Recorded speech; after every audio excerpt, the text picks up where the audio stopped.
60 ఎకరాల assign certificate తీసుకున్న ఘనత ఈ గండిడి మండలం ఉంది. కాబట్టి మేడం నేను ఒరిజినల్ వేరే ఎవరైతే అసైన్ సర్టిఫికేట్ పుట్టించుకున్నారో ఓన్లీ రైతు బీమా కోసము దానికోసం పుట్టించుకున్న పరిస్థితి ఉంది. కానీ ఒరిజినల్గా ఎవరైతే కాసులో ఉన్నారో వాళ్ళు రికార్డులు నష్టపోయి ఆంధ్రలో లేరు వాళ్ళు. కాబట్టి ఇప్పుడైనా గవర్నమెంట్ భూములలో ఒరిజినల్ ఎవరైతే కాస్ట్ చేసుకుంటారో వాళ్లకు లీగల్గా రైట్స్ ఇప్పిస్తూ మిగతా వారిని తొలగించాల్సిందిగా ముఖ్యంగా నేను మేడం గారిని మనం చేస్తా ఉన్నాను. అడిషనల్ కలెక్టర్ రెవెన్యూ గారికి, ఆర్డీఓ గారికి, తహసీల్దార్ గారికి, తర్వాత వేదికను అలంకరించిన జితేంద్ర రెడ్డి గారికి, అనంత లక్ష్మారెడ్డి గారికి, పుల్లారెడ్డి గారికి, మీ అందరికీ కూడా నమస్కారం.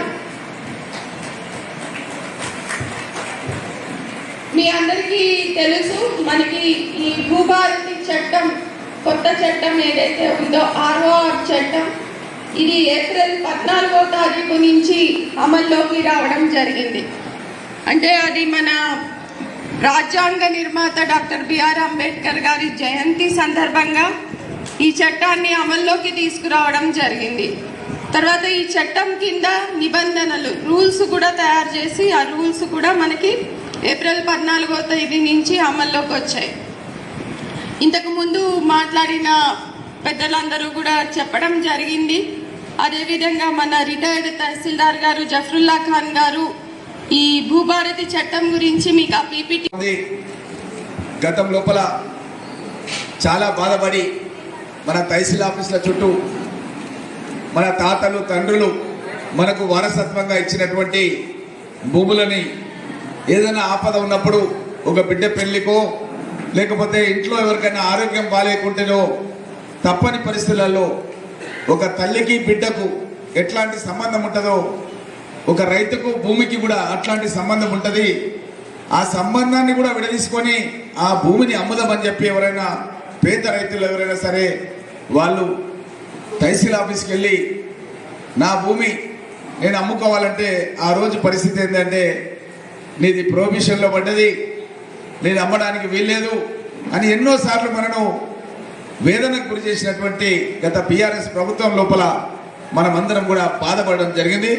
అప్పుడే మన పిసిసి అధ్యక్షులుగా ఉన్నటువంటి రేవంత్ రెడ్డి గారు అప్పుడు ఎన్నికల ప్రచార కార్యక్రమంలో చెప్పినారు, మీరందరూ కూడా కాంగ్రెస్ పార్టీకి చేతి గుర్తుకు ఓటేయండి, ఈ యొక్క ధరణిని తీసుకుపోయి బంగాళాఖాతంలో వేస్తామని చెప్పి అప్పుడు రేవంత్ రెడ్డి గారు చెప్పినారు.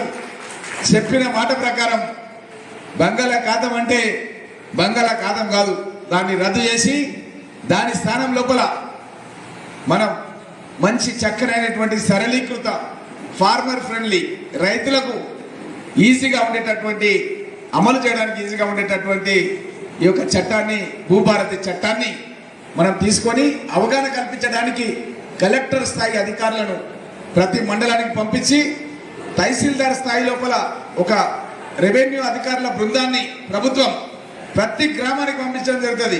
మన గండేడ్ మండలం, మహమ్మదాబాద్ మండలం లాగా ఎన్ని మండలాలు ఉన్నాయో ఆ మండలాల్లో ఉన్న ప్రతి రెవెన్యూ గ్రామ పంచాయతీకి అధికారుల బృందం వచ్చి అక్కడ కౌంటర్స్ ఏర్పాటు చేసి మీకు ఎలాంటి భూ సమస్యలు ఉన్నా సరే మీరు లిఖితపూర్వకంగా మీరు రాసి ఇవ్వండి, మీ దగ్గర ఒక్క రూపాయి కూడా తీసుకోము, మీకు ఫామ్స్ కూడా మేమే ప్రింట్ చేసి ఇస్తామని కౌంటర్స్ ఏర్పాటు చేయడానికి భాగంగా మీకు అవగాహన కల్పించడానికి ఈరోజు అవగాహన కార్యక్రమాన్ని రాష్ట్ర ప్రభుత్వం ప్రతిష్టాత్మకంగా తీసుకొని ప్రతి పల్లెలో కూడా ఈ అవగాహన సదస్సులు పెట్టబోతున్నామన్న విషయాన్ని తెలియజేస్తూ, మీకు తెలుసు 2 రోజుల క్రితమే మన పరిగి నియోజకవర్గానికి రెవెన్యూ శాఖ మంత్రి పొంగులేటి శ్రీనివాస్ రెడ్డి గారిని నేను స్వయంగా ఆహ్వానించి పూడూరు మండలంలో కూడా ఈ భూభారతి చట్టం మీద